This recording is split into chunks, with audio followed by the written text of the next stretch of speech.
Hello everyone! I'm currently on a cruise. We are in Royal Caribbean Voyager of the Seas. Now, if you are planning to go on a European trip and it will be your first time, I would suggest you try going on a cruise. For me, it's practical. Hello everyone! Once again, this is your Kumari, taking you to another adventure, this time on sea. Yes, we're still in Italia in the city of Mosaic, Ravenna, the gateway to our 7-night Mediterranean voyage. For context, this is entirely a DIY journey.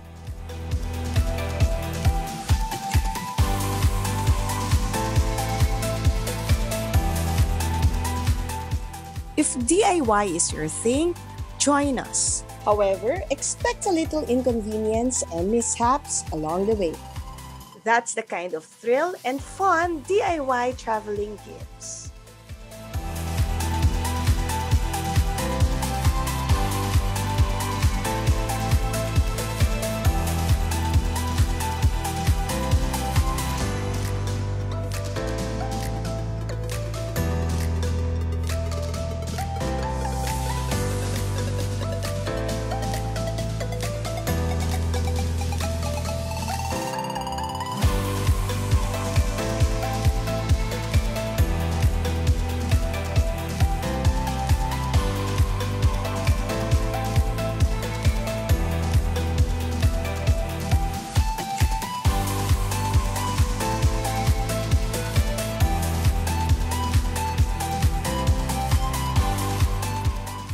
If this is your kind of adventure, stay with us. Together, let's discover how it's like to go on a cruise.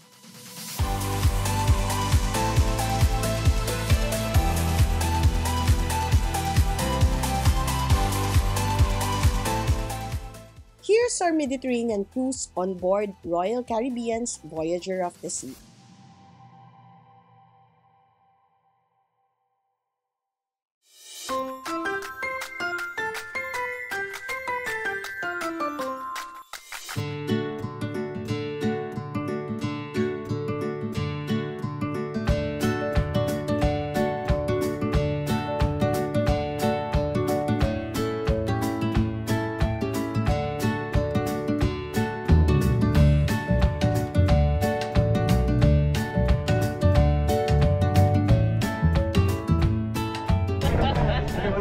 This one is carry on. Okay.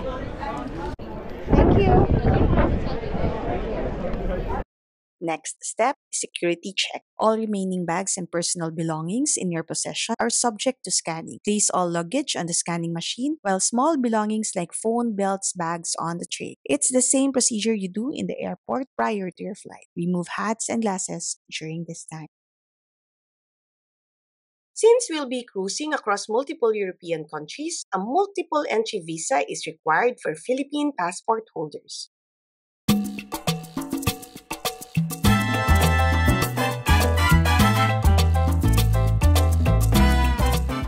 Once again, this is Voyager of the Seas by Royal Caribbean. After almost 2 hours, we're finally checked in. We're on board! Hi! We are heading straight to the safety briefing area. I suggest you do this right away upon boarding. It is an emergency briefing. Therefore, it is essential and should not be missed. Once done, have the QR in your Royal Caribbean mobile app scanned to confirm attendance. Now we are heading to the designated area to get ourselves familiar where our lifeboat awaits should emergency arise. Take a glimpse at Porto Corsini, Ravenna Cruise Terminal.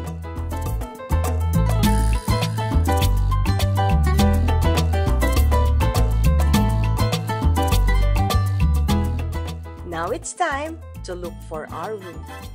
Look!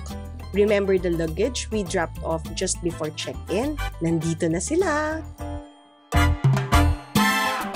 Welcome on board!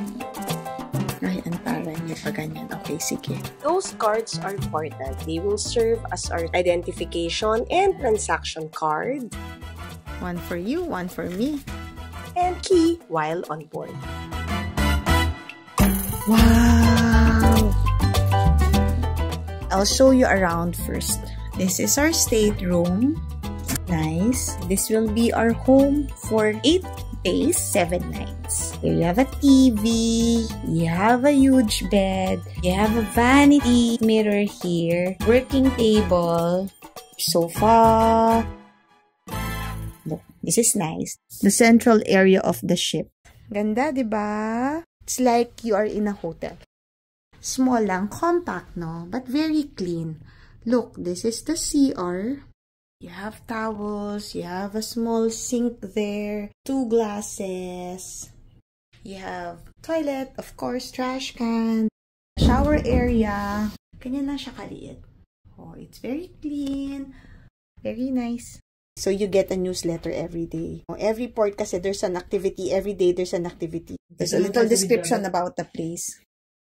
This is our first time in Voyager, but not our first time going on a cruise.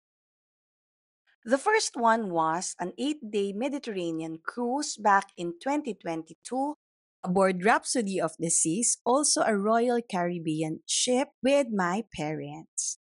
It's actually a smaller ship compared to Voyager. Take a look at the room back in 2022 aboard Rhapsody of the Seas. This is an interior stateroom without windows that fits two. In short, ito yung pinakamura. Yes, maliit, compact, but malinis. So, obviously, nag-enjoy kami. A year after, nag-try ulit kami, Asian cruise naman, aboard Spectrum of the Seas with our kids. So far, sa tatlong na-try namin, ito yung pinaka-paborito namin at pinakamaganda para sa amin. It is very ideal for a family cruising together with their kids. By the way, this is a stateroom with balcony. The stateroom with balcony is a bit bigger compared to the interior stateroom. Of course, there's a little price difference. By the way, this is Royal Caribbean's ship na nakadock currently sa China at merong route within Asia. No, sa pagkakaalam ko sa ngayon, from China, may mga route ito papuntang Japan. So they have available Asian cruise, I think, until next year, 2026. So just check the Royal Caribbean website. Here, I'm showing you the cute, compact, and neat toilet and bath ng Spectrum of the Seas.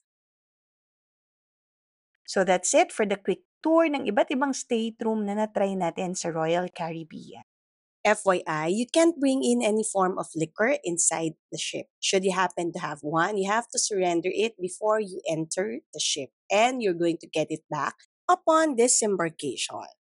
The beer, wine, the cocktails, meron sa loob ng ship for a fee. There are different deals available. So for your reference, these are the packages available on board. So you can buy it in advance on a cheaper deal via the Royal Caribbean app before the cruise, or you can buy it on board. Mas mahal nga lang siya. Or you may just buy at any random time and pay for it.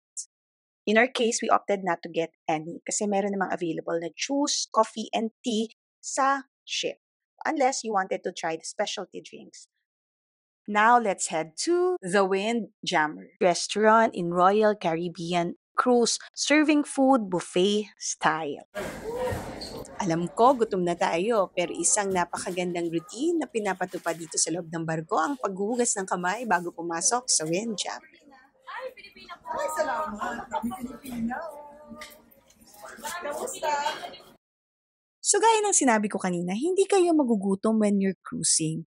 Napakaraming available na food on board. Napakarami ring restaurant na nag-o-offer ng iba't ibang klaseng food na kasama sa binayaran nyo. We are currently here in Windjammer for lunch. This is our first meal on board. Overwhelming sa dami ang mga food dito. They have different sections like fruit section, salad station, different kinds of cheese, cold cuts, like overwhelming siya. Dessert station, intercontinental station. So, napakarami. Imposible po kayong magutom sa cruise. And lahat ng ito complimentary. Isa lang po ito sa mga restaurants na pwede niyong kainan sa loob ng barko. If a crowded restaurant is not your thing, there is another restaurant that you may want to consider inside the ship, called the main dining room.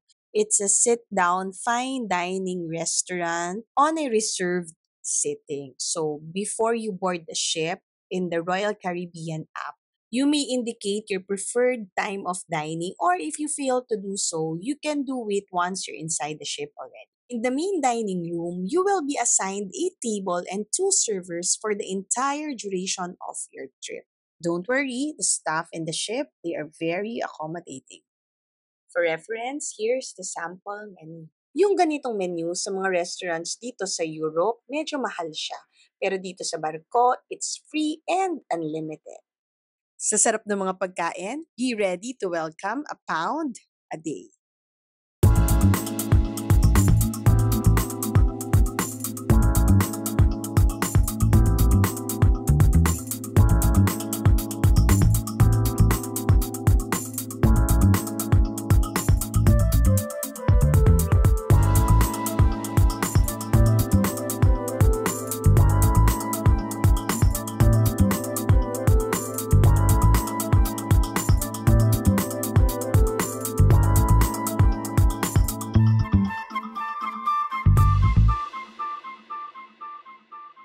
Biglang nagutom?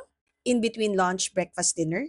Believe me when I say, hindi kayo magugutom dito sa barko. Presenting Cafe Promenade in the midst of the shopping area here in the ship. Kasama to sa complimentary dining ha. So ayan, ang daming choices. Ang dami pang Pilipinong staff. Hello! Ano bang masarap? Masarap. Wow. Parang cappuccino ito. And 1 cookie. Masarap ba tong blueberry? Sige, let's try. And cheese also. 2 slices. Pepperoni. Thank you! Tada! Cake, pizza, coffee, and tea. Biten? Oh wait, there's more. Ice cream. How about merienda with a view? Sapat na ba para matawag na ultimate getaway itong bakasyong ito?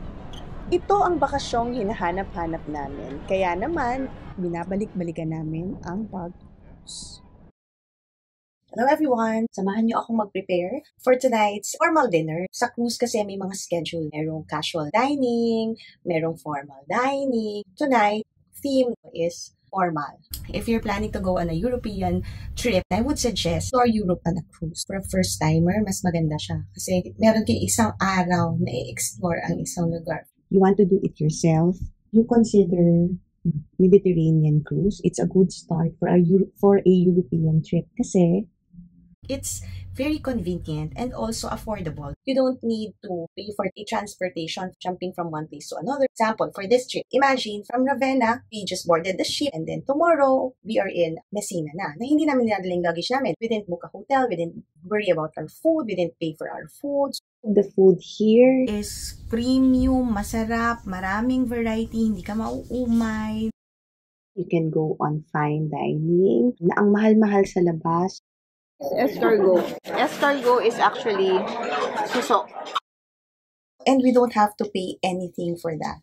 Pwede ka rin naman na sa Windjammer, which is the common buffet area. Masarap din naman yung food. For information lang, it's our second time in Europe. Yung first one namin, nag-cruise din kami. Mas okay yung itinerary noon that we came from Israel. Anyway, so much kwento, no? Samahan niyo na lang ako mag-prepare for our dinner for tonight. Tsaka alam niyo, sa mga cruise, ang daming Pilipino. Minsan kasi, pagka wala ka nakikitang Pilipino, para kasing kaka-intimidate. Parang feel mo na you're out of place. Tapos dito, ang gaganda ng mga Europeans, no? Pero, pagka nakakakita ka na ng Pilipino, somehow, wawala yung pagiging uneasy. Parang you get confident na, meron akong kababayan dito. Whatever happens, meron kang parang pwedeng lapitan, nakakadagdag sa peace of mind. Sobrang dami Filipino crew. They're very accommodating, sobrang babait nila, as in, nakakatuwa. Today is our cruise day. We are on sea. Term nila dito, pagka nasa cruise kayo, it's a sea day. Sea day meaning you just stay on the cruise, you just enjoy the activities. Actually, ang daming activities. You won't get bored inside the ship. You won't get hungry, as in ikaw ang susuko sa food. Ang dami. You have an area for snacks, you have an area for ice cream, you have 2 big dining areas, the common buffet area, which is the windjammer, and then the formal dining area, which is the dining room. Most of the time, during breakfast, we eat at windjammer. Dinner, we eat at formal dining.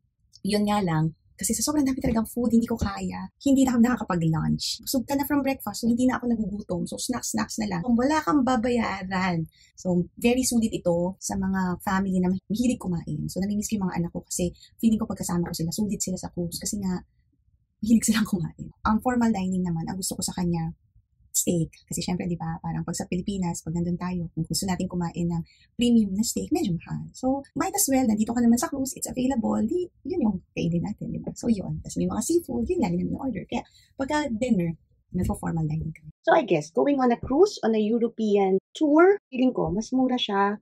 Kasi nga, wala ka ng ibang aalalahanin, airfare mo na lang. You do a rough draft of your itinerary, write down all your possible expenses, and you compare.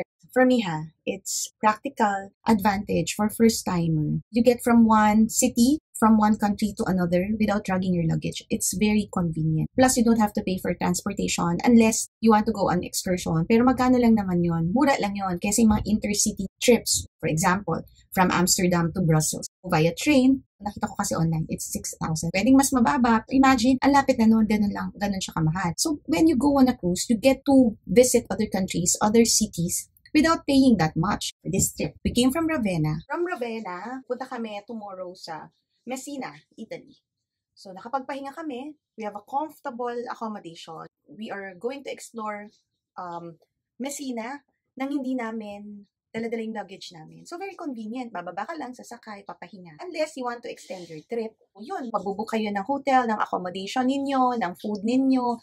Sa barko, wala na kayong iisipin. So, yun na yung nakikita kong advantage when you go on a cruise. Ang cost niya, relatively, mas mura. So, if you want to know how much does it cost to go on a cruise, you can visit Royal Caribbean. I am not affiliated with Royal Caribbean. I am just sharing my experience. It's my 3rd time on Royal Caribbean Cruise, and lahat ng ship nila, magaganda yung room, comfortable yung bed. I wasn't able to explore the ship because I was sleeping the entire morning. So, I just ate lunch around 9 o'clock. Went on an activity, we do some exercises. So, ang dami ring activities dito. Hindi kayo mabuboard kasi sobrang dami activities. Ang daming areas to explore. You have the pool area, you have the common pool area where everyone can take a dip into, may kasama kayong bata, may jacuzzi doon. If you're traveling with your family, it's very safe for kids kasi meron laging, tawag dito, lifeguards. Meron laging nakabantay. So, minsan, 2 sa isang pool. So, very safe. There's an exclusive pool area for 18 years old and above kung gusto mo ng konting exclusivity from other people. So, 2 yan. Tapos, the kids can roam around. They have their own place. Papakita ko sa inyo.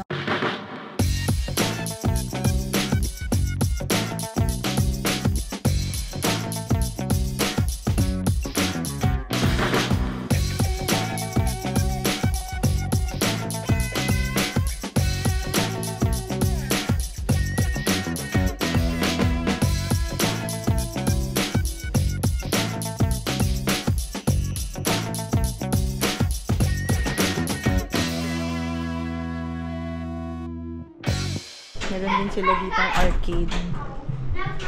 Seats, nice. Diba? Pang family talaga ang theme ng Royal Caribbean. Hey Lizzie, I'm playing this game. This one's the best game. 1, 2, 3, 4, 5, 6, 7, 8, 9, 10. Oh, I don't want to lose. Merong sports area dito.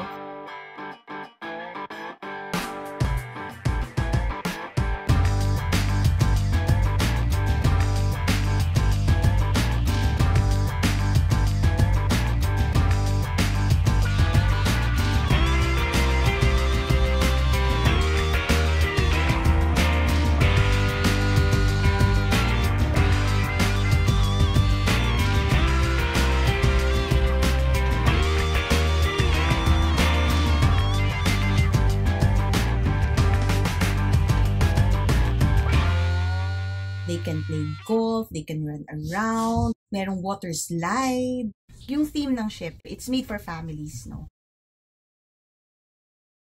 Husband ko, nakakapaglaro ng basketball dito. Actually, nanalo ko siya. Yung medal siya. Diba? I would suggest you try going on a cruise. It's a worry-free trip. Yun nga lang, syempre, hindi lahat ng places mapupuntahan nyo. Kadalasan, more on yung mga nasa shorelines lang na city. You'll get a glimpse of these places. Well, kahit naman sa land tour, you can have a worry-free trip, but you need someone to arrange it for you. Like you need an agency, a travel agency. But the thing with travel agency is that you're just going to stay on one place on a scheduled trip lang. Minsan daan lang talaga. Ang daming countries ninyo mapupuntahan, but you know what? Minsan merong several days, no? But if you spend a day on that specific country, the food is excluded in your fees, no? Unlike pag nasa cruise ka, for as long as you're inside the cruise, libre lahat ng food mo. And premium yung quality ng food. So, ayan. Makapag-ayos na tayo for a formal dining later at 9 o'clock. This is the Star Lounge. This is where they hold activities like the dance, the ballroom.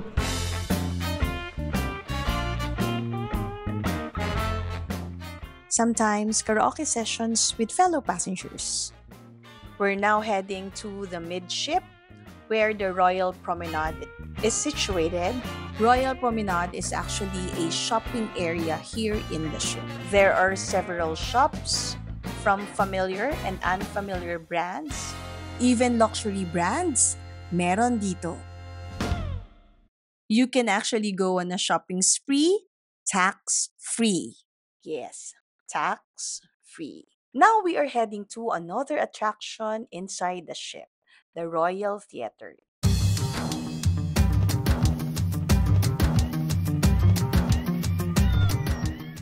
This is where different world-class performances are being held every night.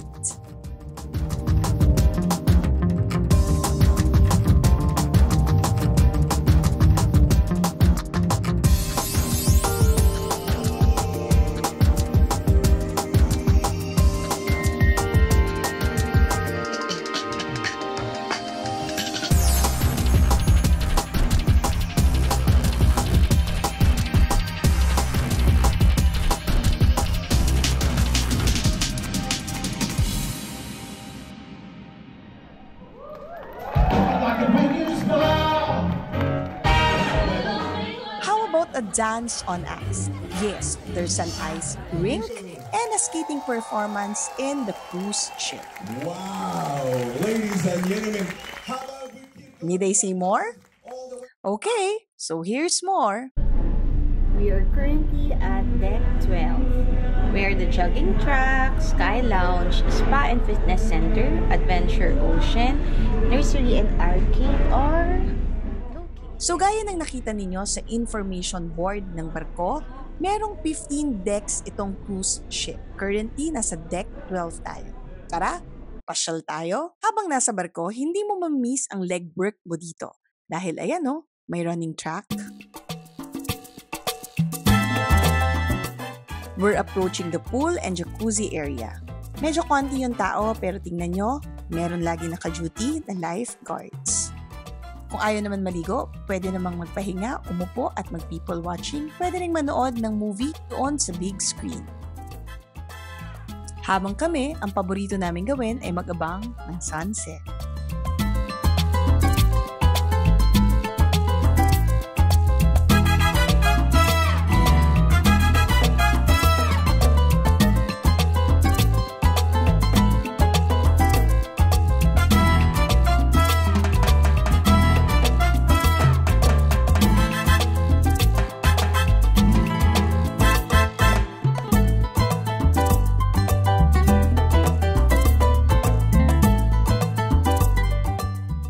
Kaway-kaway sa mga gym buff, hello!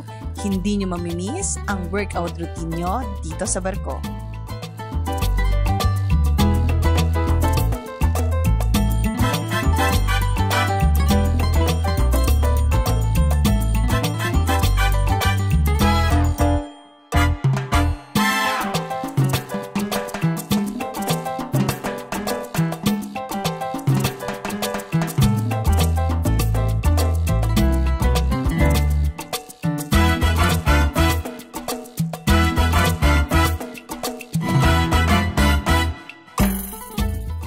So what is there to do on a cruise ship?